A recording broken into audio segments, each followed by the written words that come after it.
انجام رضا اپراسیون دولت ترک آب ناو پنجکلیت PKK ji sala 2013 heta 2017 gav bi gav ji Bakurê Kurdistanê vekişiya û herêmên baregehên ku ji salên 1980 ve bi kar da anî radesî dewleta Tirk kirin. Piştî vê dîrokê ji sedê heştê û nehî şer û pevçûnên navbera PKK û hêzên artêşa Tirk di nav sînorên Herêma Kurdistanê da û ji sedî 11 jî di nav axa Bakurê Kurdistanê da rû didin. PKK di sala 1982 da bi peymana bi pedekê re hat Başûrê Kurdistanê. Piştî salên 1990 dest danîn ser Hind herêman.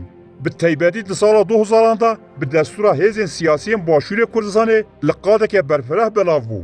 Dema salnamê sala 2018 nîşan da PKK li Bakur ji herêmên heftanîn an nêzî Zaxoyê dest pê dike. Li xeta Metîna, Berwarî Jorî, Zap, Avaşîn, Xakurkê û Xinêre cihên stratejîk ava kiribûn. Li hinek cihan xalên piştgirînê danîbûn û rê kontrol dikirin û nedihêla hêzên pêşmerge derbasî wê deverê bibin. Ji sala 2018 û vir ve ev herêmên baregehên PKK yek bi yek ketin destê dewleta Tirk.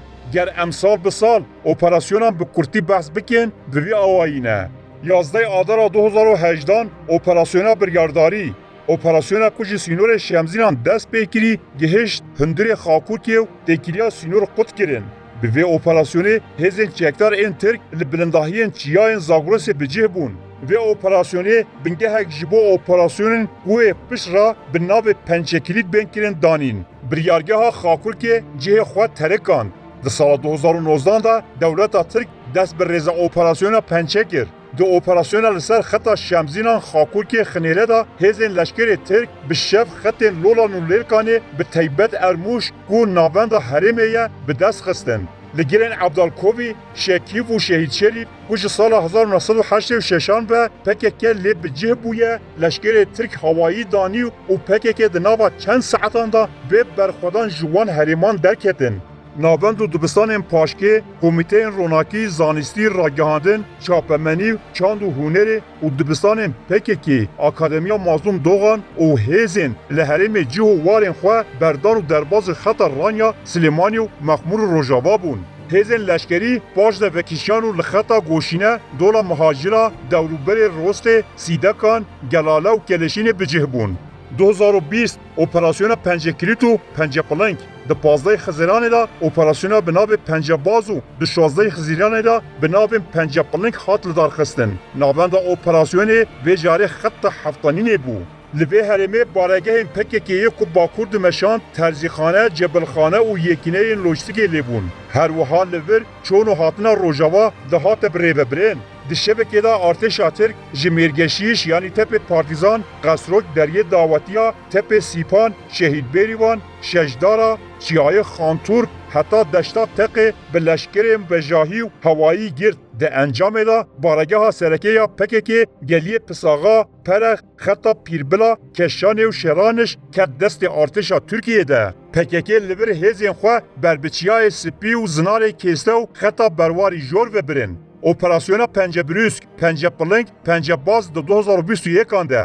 Navenda vê operasyona ku tevahiya herêma navbera Xakurkê û heftanînê hedef girt, xeta operasyonê Avaşîn, Metîna û Zap bû. PKK ji zinarê kêste, Zandora, Qumriyê, Hiror, heta Qeşûra, Berwarî heta Serê Zêrî li leşkerê Tirk ra hişt û revî. Hemû yekîneyên PKK yên wekî biryargeha Metîna, biryargeha Saha Bakur, kampên yekîneyên istihbaratê û têkiliyên gel ji herêmê derketin. Di heman demê da li Mamreşoya Girêdayî herêma Avaşîn leşkerê Tirk bi hawayî daket deverê bicih bû. Her du aliyên geliyên Zapê hatin girtin û artêşa Tirk 6 kilometre daket nava axa Başûrê Kurdistanê da. Êdî dûra ew Zapa ku 200 salin qet neketibû destê tu kolonyalîstan da bi dawî hatibû. Sala 2022 operasyona Pençekilît dest pê kir. Hedefa serekeya operasyona dewleta Tirk ya 17 Nîsanê dest pê kiribû ji çelê berbigeliyê Zapê ve xettekê da pêşveçûn bû.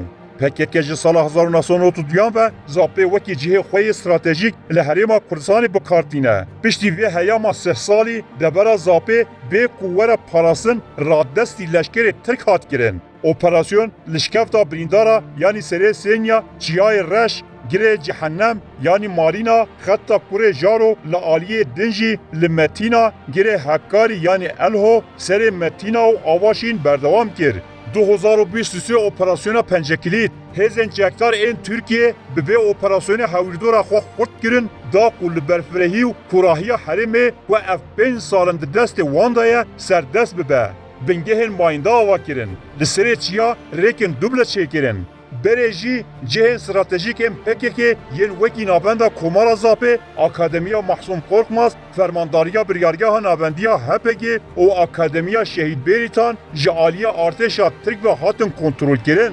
Devleta Tirk her wiha li sora Sigêrê, serê Kopkî, Çiya Reşkî yanî li herêma Nihêliya operasyonên Domkurt meşandin.